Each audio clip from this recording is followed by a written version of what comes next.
আসসালামু আলাইকুম, কেমন আছেন সবাই? আশা করি ভালো আছেন।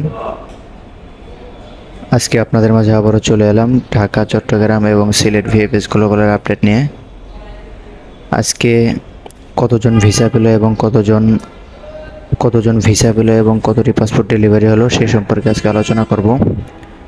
তো প্রথমে আলোচনা করি, আমি আগে একটা ভিডিও দিয়েছিলাম যে এপ্রিল মাসে জমা দিয়ে 2024 সালে তিনি ভিসা পেয়েছেন 23 তারিখ, সেটার প্রুফ আজকে আপনাদের দেব।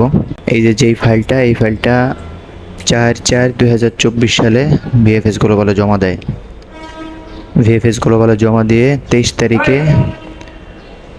সেপ্টেম্বর মাসের 23 তারিখে সে ভিসা পায়। এই হচ্ছে তার ফাইল। ঢাকা, চট্টগ্রাম এবং সিলেট ভিএফএস গ্লোবালে কয়টা পাসপোর্ট ডেলিভারি হলো এবং কী পরিমাণ ভিসা পেলো সেই সম্পর্কে আলোচনা করব।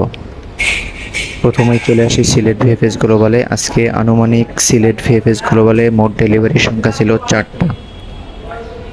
ফ্যামিলি ভিসা হয় একটা, যার জমা ছিল নভেম্বর মাসে, এবং এগ্রিকালচার ভিসা আজকে হয় নাই। স্পন্সর ভিসা হয় একটা, 2023 সালে জমা ছিল, এবং একটা পাসপোর্ট রিজেক্ট হয়। আজকে সিলেটে একটা পাসপোর্ট উইথড্র ছিল।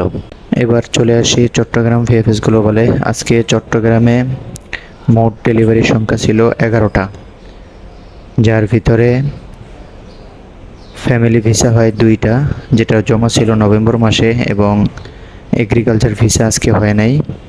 স্পন্সর ভিসা হয় একটা, যেটা অক্টোবর মাসে জমা ছিল 2023 সালের, এবং রিজেক্ট হয় 7টা। আজকে চট্টগ্রামে কোনো উইথড্র ছিল না।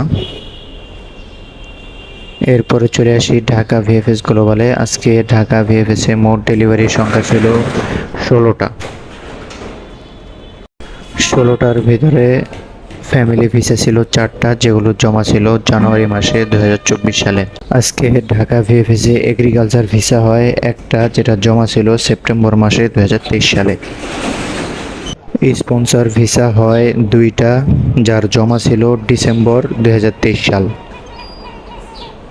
মোট 5টা পাসপোর্ট আজকে ঢাকা ভিএফএসে রিজেক্ট হয়। একটা পাসপোর্ট আজকে উইথড্র ছিল, যেটা আগস্ট মাসে জমা ছিল।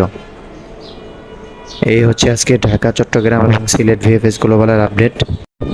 এই আপডেটগুলো বিভিন্ন গ্রুপ থেকে নেওয়া, আসলে এগুলো হয়তো বা কিছু কম বেশি হতে পারে।